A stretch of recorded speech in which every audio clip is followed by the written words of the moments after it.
नमस्कार, मैं हूं अखिलेश पांडे और आप देख रहे हैं सी न्यूज़ भारत। वक्त हो चुका है न्यूज़ बुलेटिन का। खबरों के इस बुलेटिन में हम बात करेंगे नवगछिया की, जहां बीडीओ के कार्यालय में हुई चोरी। आगे बात करेंगे मेरठ की, जहां एसएसपी ऑफिस पर ग्रामीणों ने किया हंगामा। साथ ही बात होगी प्रतापगढ़ की, जहां सपा के राष्ट्रीय महासचिव ने कार्यकर्ताओं से की मुलाकात। और भी तमाम खबरों पर आइए विस्तार से करते हैं चर्चा। भागलपुर नवगछिया के प्रखंड विकास पदाधिकारी गोपाल कृष्णन के कार्यालय में अज्ञात चोरों ने चोरी कर ली। जानकारी मिली है कि चोरों ने नवगछिया NH 31 की तरफ से खिड़की को काटकर कार्यालय में प्रवेश किया। चोरी की घटना की जानकारी प्रखंड कर्मियों को तब मिली जब सफाई कर्मी ने साफ सफाई के क्रम में कार्यालय को खोला। जानकारी के मुताबिक चोरों ने 12 वोल्ट की 8 बैटरी, सीसीटीवी कैमरे का LCD, संबंधित हार्ड डिस्क समेत अन्य सामानों को भी चोरी कर लिया है। प्रखंड विकास पदाधिकारी गोपाल कृष्णन ने चोरी के संदर्भ में बताया कि निश्चित रूप से चोर तकनीकी रूप से काफी एक्सपर्ट रहा होगा, क्योंकि सामानों के अलावा उनके कार्यालय में और भी कई तरह के सामान थे जिसे चोरों ने छुआ तक नहीं। प्रखंड विकास पदाधिकारी ने कहा कि निश्चित रूप से ये अंचल और प्रखंड परिसर में रहने वाले सुरक्षा गार्ड की लापरवाही को दर्शाता है। फिलहाल नवगछिया पुलिस मामले की छानबीन करने में जुटी हुई है। और दूरभाष पर सुबह में पता चला कि ब्लॉक में चोरी हो गया है, जिसमें बीडीओ साहब के चैम्बर से 12 वोल्ट का 4 गो बैटरा और कुछ सामान खिड़की के माध्यम से निकाला गया है, खिड़की तोड़ करके। उसके बाद थाना प्रभारी भी आए थे, आवेदन दिया गया, आवेदन थाना में जमा हुआ है। क्या लगा किस तरह से ये घटना हुई होगी? वो तो नहीं पता चला किस तरह से हुई है। वो तो सुबह में झाड़ूदार आई थी, उन्होंने हल्ला किया कि ब्लॉक में चोरी हो गया है। तो हमको परिचारी के माध्यम से पता चला कि ब्लॉक में चोरी हो गया, खिड़की का रड तोड़कर, जिसमें फला सामान गायब हुआ है। LED टीवी भी ले गया है, 4 गो बैटरा ले गया है और साइकिल का फ्रॉक व्रॉक छोड़ दिया है। यहाँ छत टूटा हुआ है। ये स्थिति है। बीडीओ साहब और थाना प्रभारी महोदय बात किए हैं, FIR की बात हो रही है। सीसीटीवी फुटेज कुछ दिखा गया है? सीसीटीवी फुटेज तो अभी तो सीसीटीवी को उसका जो है डैशबोर्ड लेके चला गया है। तो जब तक दूसरा नहीं आवेगा, इंजीनियर नहीं आवेगा, तब तो सीसीटीवी फुटेज में कुछ पता नहीं चलेगा। आपका परिचय सर?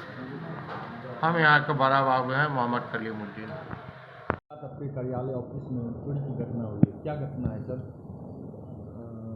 कुछ चोर जो हैं वह कार्यालय का खिड़की को साइकिल के रड से तोड़ करके LCD का टीवी, CDR और विस्वान की 8 बैटरी चोरी करके ले गए हैं, जिसका FIR दर्ज करा दिया गया पुलिस को खबर करके।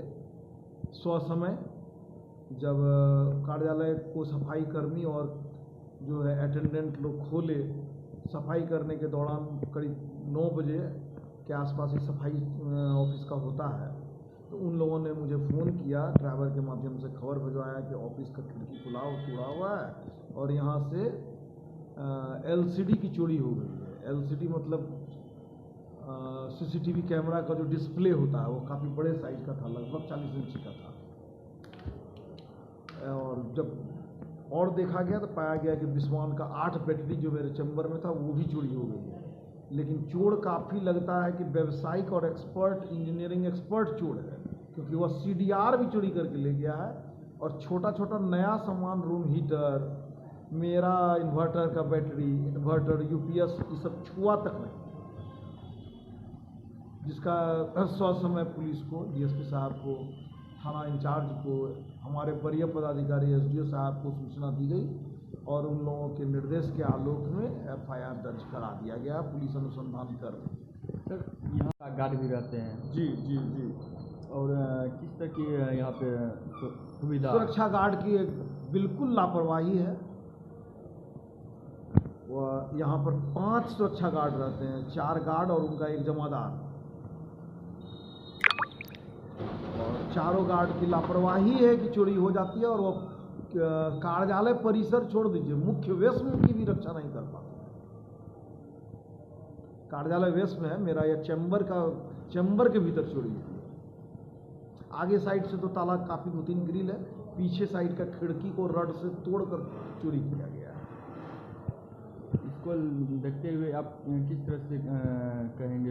यह पुलिस का काम है अनुसंधान करना, उसके लिए सरकार की यहाँ व्यवस्था है कि किसी भी प्रकार की चोरी की घटना या अप्रिय और गैर कानूनी काम का अनुसंधान। मेरा काम था ससमय FIR सूचना दे देना, बाकी पुलिस उसमें एक्सपर्ट है, वह उस डिपार्टमेंट का काम है ना। सरकार नियम के अनुसार कार्य करेगी।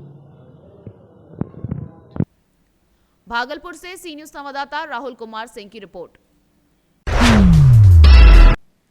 पाकुड़ नगर थाना के सामने स्थित नवनिर्मित मार्केट कॉम्प्लेक्स विवाह भवन का उद्घाटन जिला परिषद अध्यक्ष जूली खिस्टमड़ी हेम्ब्रम और जिला परिषद उपाध्यक्ष अशोक भगत ने फीता काटकर किया। कई वर्षों से बंद पड़े नवनिर्मित विवाह भवन और मार्केट कॉम्प्लेक्स का उद्घाटन किया गया। इस अवसर पर जिप अध्यक्ष ने कहा कि विभिन्न प्रकार के सामाजिक कार्यक्रमों और अनुष्ठानों के आयोजन के लिए विवाह भवन सह एवं अपना रोजगार शुरू करने को इच्छुक युवाओं के लिए मार्केट कॉम्प्लेक्स काफी कारगर साबित होगा। बता दें कि मार्केट कॉम्प्लेक्स और विवाह भवन का निर्माण लगभग 2,70,00,000 की लागत से कराया गया है। उद्घाटन कार्यक्रम की अध्यक्षता जिप अशोक भगत ने की। इस मार्केट कॉम्प्लेक्स में टोटल 36 दुकानें हैं और ऊपर मैरिज कॉम्प्लेक्स कस्टमर के लिए लिफ्ट भी लगाई गई हैं। वहीं इस अवसर पर सभी दुकानदारों को दुकान की चाबी सौंपी गई। मौके पर पदाधिकारी दुकानदार मौजूद रहे। ये मॉल बहुत दिन से बंद पड़ा था, वर्षों से, लेकिन हम लोग के प्रयास से, मेरे डीडीसी साहब, सचिव साहब, उपाध्यक्ष साहब, सबके प्रयास से आज हम लोगों ने इसका ओपनिंग कर दिया। इससे जो भी बहुत दिन से दुकानदार लोग बैठे हुए थे, जिसका दुकान तोड़ करके ये मॉल बनाया गया था, अब वो लोग को यहाँ पर दुकानदारी करने का मौका मिला, अपना रोजी रोटी कमाने का मौका मिला। इससे किसी की बात क्या हो सकती है, इसलिए आज हम लोग बहुत खुश हैं। से ही हम लोग जिला परिषद अध्यक्ष उपाध्यक्ष मान्य सदस्यों का चुनाव हुआ। इसके बाद हम लोग का एक सपना हुआ कि बहुत दिन से पड़ा हुआ मॉल, काफ़ी लोग बेरोजगार हो गए हैं, लोगों को जगह नहीं मिल रहा बैठने के लिए, तो हम लोगों का यही सपना हुआ सारे मान्य सदस्यों का, खासकर अध्यक्ष महोदया बहुत इंटरेस्टेड रही कि नहीं ये मॉल खुलना चाहिए। और आज हम लोग का भी सपना साकार हुआ और स्थानीय लोगों का भी सपना साकार हुआ। और जो भी लोग ये सामान खरीदने आएंगे, यहाँ शुद्ध सामान मिलेगा और सही दाम पर मिलेगा, यही आशा और अपेक्षा है। झारखंड से सी न्यूज संवाददाता अभिषेक तिवारी की रिपोर्ट। खबर मेरठ से है, जहां बहसुमा क्षेत्र की रामराज पुलिस चौकी के खिलाफ सोमवार को सैकड़ों ग्रामीणों ने एसएसपी ऑफिस पर पहुंचकर हंगामा कर दिया। आरोप है कि चौकी में तैनात कांस्टेबल करतार सिंह व अन्य पुलिसकर्मी नशे में देर रात 2 बजे मनीराम जाटव के घर में घुसकर मनीराम को उठाकर ले गए और जमकर मारपीट की, जिसमें मनीराम को चोटें भी आई हैं। इसको लेकर ग्रामीणों में जबरदस्त आक्रोश है। ग्रामीणों का कहना है, रामराज चौकी में तैनात पुलिसकर्मी सस्पेंड नहीं हुए तो सड़कों पर आंदोलन करेंगे। सर, रामराज से कुछ लोग आए थे, उनके आरोप है, क्या आरोप है, क्या है पूरा मामला? थाना बहसुमा में रामराज चौकी में क्षेत्र में जो मनीराम जाटव हैं, उन्होंने एक शिकायत दी है कि चौकी से कुछ लोग गए थे और उनको अनावश्यक रूप से उठाकर लेकर आ गए थे और चौकी पर उनके साथ सख्ती से पूछताछ की। इस संदर्भ में इनके द्वारा मेरे द्वारा आश्वासन दिया गया है कि शीघ्र ही जांच करके और इसमें जो भी दोषी अगर होंगे तो उनके खिलाफ कठोरतम कार्रवाई की जाएगी। इसमें सीओ मवाना से जांच करवाई जा रही है। पुलिस कर्मियों पे गंभीर आरोप लगाते हुए उन्होंने अपनी बॉडी के कुछ निशान दिखाए हैं, क्या गंभीर प्रकरण है? कुछ इसमें विभागीय जांच या कोई अपनी बिल्कुल जांच अग्रसारित कर दी गई है। सीओ मवाना के लिए जांच अग्रसारित कर दी गई है, उनके द्वारा जांच की जाएगी और उसके बाद ही कुछ कह पाना संभव होगा। मेरठ से सी न्यूज संवाददाता नवनीत कुमार की रिपोर्ट। खबर प्रतापगढ़ से है, जहां पट्टी तहसील क्षेत्र के ढकवा बाजार में सपा के राष्ट्रीय महासचिव शिवपाल यादव वाराणसी से लखनऊ के लिए जा रहे थे। इस दौरान कार्यकर्ताओं द्वारा ढकवा बाजार में उनका जोरदार स्वागत किया गया और राष्ट्रीय महासचिव ने कार्यकर्ताओं से खास मुलाकात की। प्रेस वार्ता में उनसे जब पूछा गया कि स्वामी प्रसाद मौर्य द्वारा रामचरितमानस पर टिप्पणी की गई है, तो उन्होंने कहा कि ये उनका व्यक्तिगत मामला है। नगर निकाय चुनाव आरक्षण के मामले में उन्होंने कहा कि ये कोर्ट का मामला है, कोर्ट न्याय करेगी। इस अवसर पर जिला अध्यक्ष छविनाथ यादव, पूर्व एमएलसी प्रत्याशी विजय यादव समेत तमाम समाजवादी कार्यकर्ता मौजूद रहे। सर, यहाँ पे आप नगर पंचायत ढकवा में पहुँचे हुए हैं। यहाँ पे सीट ओबीसी आरक्षित थी, तो ओबीसी आरक्षण पे क्या कहना चाहेंगे आप? देखिए, अब ये मामला तो कोर्ट में है जी। अब कोर्ट उसमें न्याय करेगा, हमें उम्मीद है कोर्ट न्याय करेगा। ऐसे तो देखिए, ये सरकार भारतीय जनता पार्टी की सरकार समाजवादी पार्टी के कार्यकर्ताओं पर, नेताओं पर उत्पीड़न कर रही है और झूठे मुकदमे लगा करके जेल में भेज रही है। जो भी उत्पीड़न जो कर रही है सरकार, इसके खिलाफ हम सड़कों से लेकर के विधानसभा तक लड़ाई इनकी लड़ेंगे। सर, एक विवाद इस समय चल रहा है रामचरितमानस को लेकर, इस पर क्या कहना चाहेंगे? देखिए, भारतीय जनता पार्टी के पास कोई मुद्दे नहीं है, तो ये जनता को भड़काना चाहते हैं और जो भी बयान दिया है मौर्य जी ने, वो उनका व्यक्तिगत स्टेटमेंट है और हम लोगों ने बोल दिया, अखिलेश ने भी बोल दिया है, तो जो अखिलेश ने बोला वही हमारा है। सर, अभी राष्ट्रीय अध्यक्ष अखिलेश यादव जी का एक बयान आया है कि मैं सदन में पूछूंगा क्या मैं शूद्र हूं, इस पर क्या कहना चाहेंगे सर?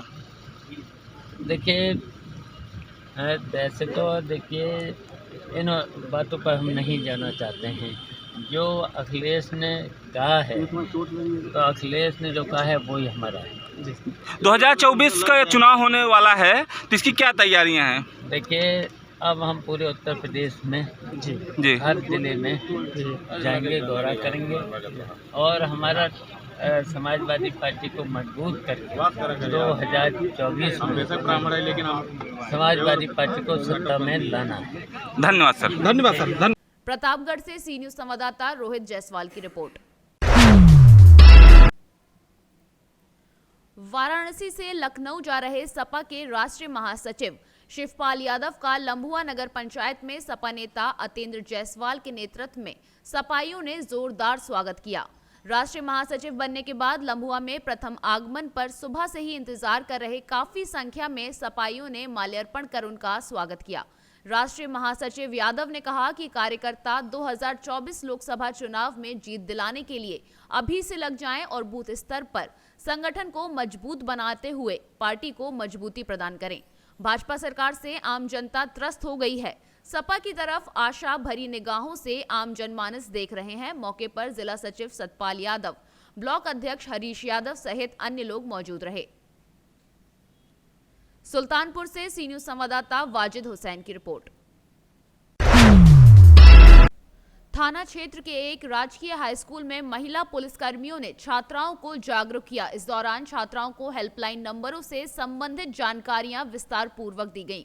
बता दें कि रहरा थाना क्षेत्र के गांव रहरई में स्थित राजकीय हाई स्कूल में महिला पुलिसकर्मियों ने छात्राओं को हेल्पलाइन नंबरों की विस्तार पूर्वक जानकारी दी। महिला पुलिसकर्मी ने छात्राओं को पुलिस द्वारा चलाए जा रहे महिला सशक्तिकरण अभियान की विस्तृत जानकारी दी। साथ ही उन्हें सुरक्षा एवं आत्मनिर्भरता के लिए बनाए गए नियम कानून के प्रति जागरूक भी किया। इस मौके पर महिला कांस्टेबल पूजा शर्मा, अंजू समेत भारी संख्या में छात्राएं एवं अध्यापिकाएं मौजूद रहीं। अमरोहा से सी न्यूज संवाददाता रामवीर की रिपोर्ट। खबर मध्य प्रदेश के रीवा जिले से है, जहां पर प्राइवेट स्कूल एसोसिएशन ने शिक्षा नीति में हुए बदलाव को लेकर कलेक्टर के नाम अनुविभागीय अधिकारी के हाथों ज्ञापन सौंपा है।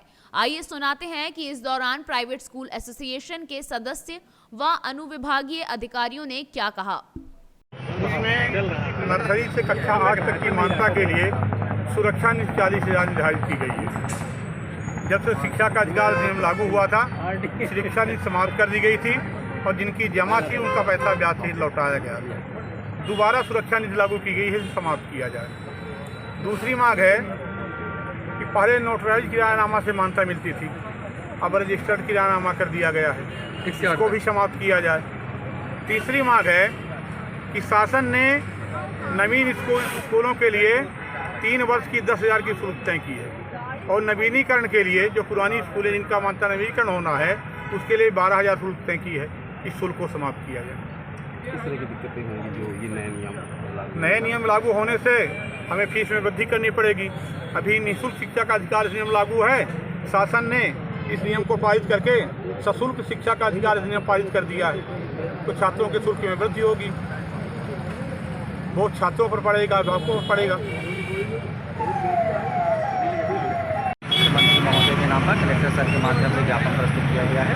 ज्ञापन जो है वो मुख्यतः 3 बिंदुओं पर आधारित है।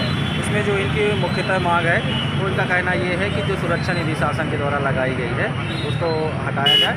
दूसरा, जो पहले किरायानामा स्कूलों का नोटराइज्ड लगता था उसको अब शासन ने रजिस्टर्ड कर दिया है, तो रजिस्टर्ड के आधार पर जो किरायानामा लगना है उसकी भी जो प्रावधान किया गया उसको भी हटाया जाए। इन्हीं 3 बिंदुओं को मुख्यतः को लेकर के ज्ञापन प्रस्तुत किया गया है, ज्ञापन प्राप्त कर दिया गया है, द्वारा उचित माध्यम से।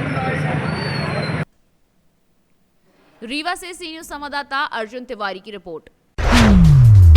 एक अनोखा मामला हापुड़ के थाना सिंभावली क्षेत्र में देखने को मिला है, जहां एक प्रेमी ने अपनी प्रेमिका की शादी को लेकर पोस्टर लिखा है और दूल्हे के घर के बाहर चिपका दिया।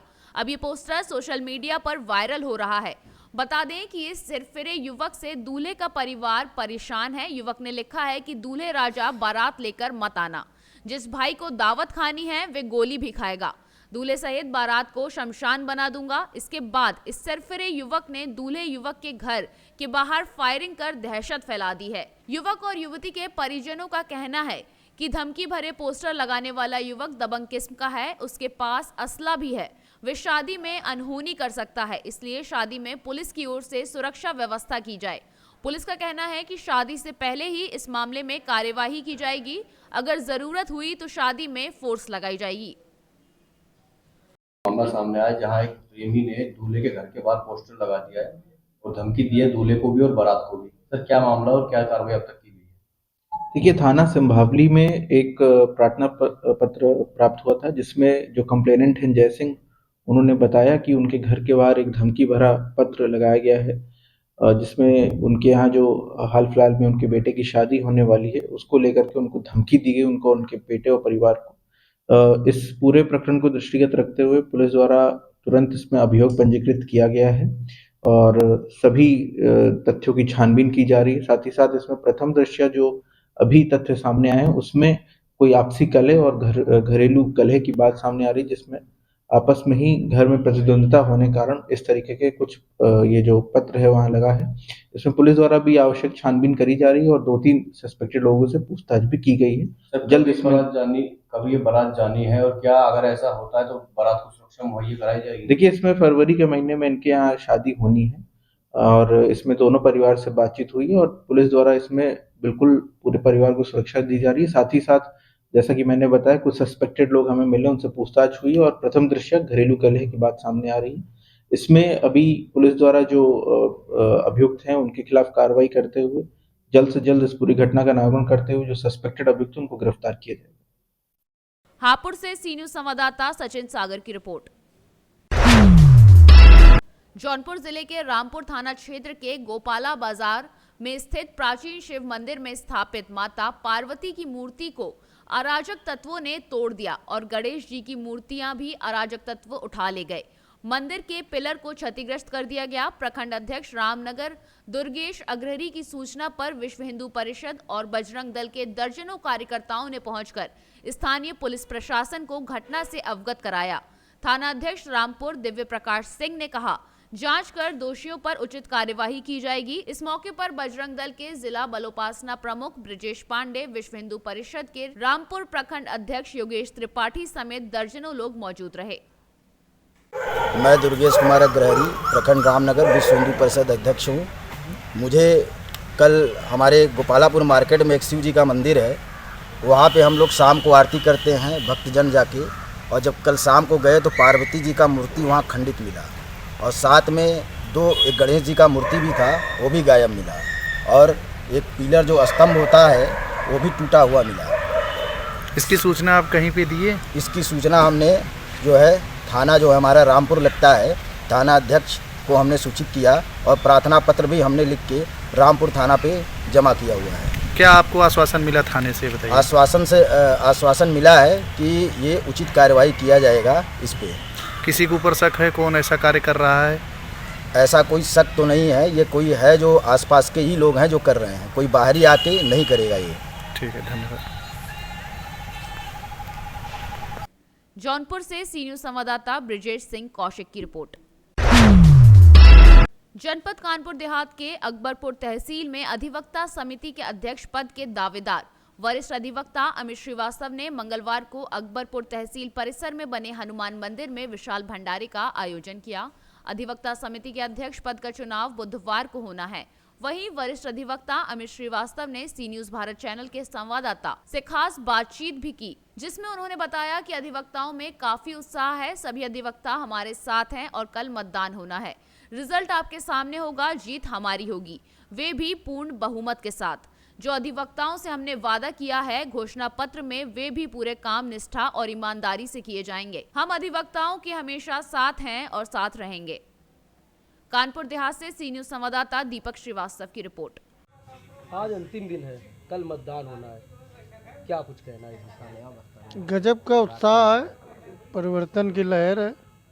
अपने युवा साथी इस बार आए हैं, दमखम के साथ आए हैं, जीतना निश्चित है। आज कुछ कार्यक्रम किया गया परिसर में, क्या कार्यक्रम किया? नहीं, कार्यक्रम तो लगभग हर मंगल को होता है, लेकिन हमारे प्रत्याशी अमित जी की तरफ से आज जो भंडारे का प्रोग्राम किया गया वो सराहनीय रहा। कल चुनाव होना है, आज अंतिम दिन है, किस तरीके से आप महसूस कर रहे हैं, क्या कुछ कहना है? आप देख रहे होंगे यहाँ अधिवक्ताओं में जो उत्साह है वोटिंग को लेकर। हमारे समर्थन में अधिवक्ताओं ने आज मंगल का दिन है, हनुमान जी पे प्रसाद चढ़ाया और भंडारा कराया, और मुझे लगता है कि मेरी बहुत बड़ी जीत होगी, भारी जीत होगी, और परिणाम तो कल आप लोग देखेंगे, सुनेंगे, पता चलेगा। आप लोग भी देख रहे हैं, यहाँ का माहौल समझ रहे होंगे। चुनाव मेरा एक पक्षी हो गया है, एक तरफा चुनाव हो गया है। चुनाव में कहीं किसी भी तरीके से कोई कमी नहीं है, जो भी है सारी व्यवस्थाएं सुचारू रूप से चल रही हैं, और हमारे यहाँ के जो चुनाव कमेटी है वो भी निष्पक्ष हैं। उन्होंने बहुत अच्छी तरीके से चुनाव कराने का निर्णय लिया है, और हर्षोल्लास के साथ चुनाव भी हो रहा है। आप चुनावों की वजह से अधिवक्ताओं के साथ है कि वैसे भी आप हमेशा साथ देने का काम करते हैं? नहीं, देखिए, अधिवक्ताओं के साथ हमारी लोकप्रियता जुड़ी हुई है। आज तक मेरे करियर में मैंने कभी किसी अधिवक्ता के साथ ऐसा व्यवहार नहीं किया है जो हमारी वाणी से उनको कुछ कष्ट हुआ हो, और मैंने साथ में रहकर, सबसे बड़ी मेरी बात यह रहती है कि मैंने बढ़ चढ़कर अधिवक्ता हित में काम किया है, वार और बेंच में सामंजस्य बना के रखा है, इसलिए अधिवक्ता मेरे साथ हैं, मुझे लाइक करते हैं। कल रिजल्ट आएगा, कल मतदान भी होगा, क्या लग रहा है आपको? कल आप लोग आइएगा, देखिएगा, मतदान के जो भी रिजल्ट हैं वो आप लोगों के सामने रहेंगे, और मैं फिर कह रहा हूँ कि कम से कम 2/3 वोटों से जीत रहा हूँ अपने प्रतिद्वंदी से। कानपुर देहात से सी न्यूज संवाददाता दीपक श्रीवास्तव की रिपोर्ट। खबर गाजीपुर के सैदपुर से है, जहां स्वाट टीम व सैदपुर पुलिस ने 5 लुटेरों को गिरफ्तार किया है। वहीं पुलिस ने गिरफ्तार लुटेरों के कब्जे से थाना कासिमाबाद एवं थाना भंवरकोल में हुई लूट की घटना का माल, 2 मोटरसाइकिल व 1 लैपटॉप, 1 मोबाइल सहित 4,830 रुपए नगद एवं 1 तमंचा, 2 जिंदा कारतूस बरामद किए हैं। वहीं सैदपुर कोतवाली प्रभारी शिव प्रताप वर्मा सहित स्वाट टीम प्रभारी रामाश्रय राय तथा सर्विलांस प्रभारी सुनील कुमार तिवारी ने कई घटनाओं का अनावरण करते हुए सभी अभियुक्तगण जय हिंद, चंद्रजीत कुमार, मोनू उर्फ अश्वनी कुमार, प्रताप कुमार को पुलिस कार्यालय में प्रेस वार्ता कर मीडिया के सामने प्रस्तुत किया। सभी लुटेरों को एसपी ओमवीर सिंह ने जेल भेज दिया है। कल रात में हमारी स्वाट और सर्विलांस टीम तथा सैदपुर थाने की टीम ने एक सफलता प्राप्त की है, जिसमें एक गैंग के 5 सदस्यों को गिरफ्तार किया गया है, जिनके द्वारा विगत एक माह में जो जनपद गाजीपुर में लूट की घटनाएं हुई थी उनका पर्दाफाश हुआ है तथा उन घटनाओं से संबंधित माल की बरामदगी हुई है। एक घटना थाना कासमाबाद क्षेत्र में हुई थी जिसमें एक मोटरसाइकिल और मोबाइल दो व्यक्तियों से लूटा गया था, उसका मोबाइल बरामद हुआ है। इस गैंग के 2 लोग अभी भागे हुए हैं, मोटरसाइकिल उन्हीं के पास है, वो वांछित है। इसी के साथ एक घटना सैदपुर में हुई थी, उस घटना में जो संपत्ति गई थी उसकी मोटरसाइकिल और लैपटॉप बरामद हुआ है। इसी के साथ साथ भावरकोल में अभी कुछ दिन पहले एक घटना हुई थी जिसमें इसी गिरोह का एक सदस्य पकड़ा गया था जिससे बरामदगी हुई थी। आज उसके अन्य सदस्य पकड़ा गया है, उससे भी बरामदगी कैश की हुई है। इस तरह से ये लोग विगत काफ़ी दिन से जनपद गाजीपुर में सक्रिय थे और रात में अलग अलग मेंबर, क्योंकि 7 लोगों का ये कुल गैंग है और अपना घटना 2-2, 3-3, 4-4 लोग इकट्ठे ये निकलते थे, 2 मोटरसाइकिल पे, एक मोटरसाइकिल पे और सुनसान स्थानों पे लूटपाट की घटनाएं लोगों के साथ करते थे। गाजीपुर से सी न्यूज संवाददाता रामू चौरसिया की रिपोर्ट। फिलहाल के लिए इस न्यूज बुलेटिन में इतना ही। देश दुनिया की तमाम खबरों के लिए देखते रहें सी न्यूज भारत। हर खबर आपके साथ, आपके हाथ।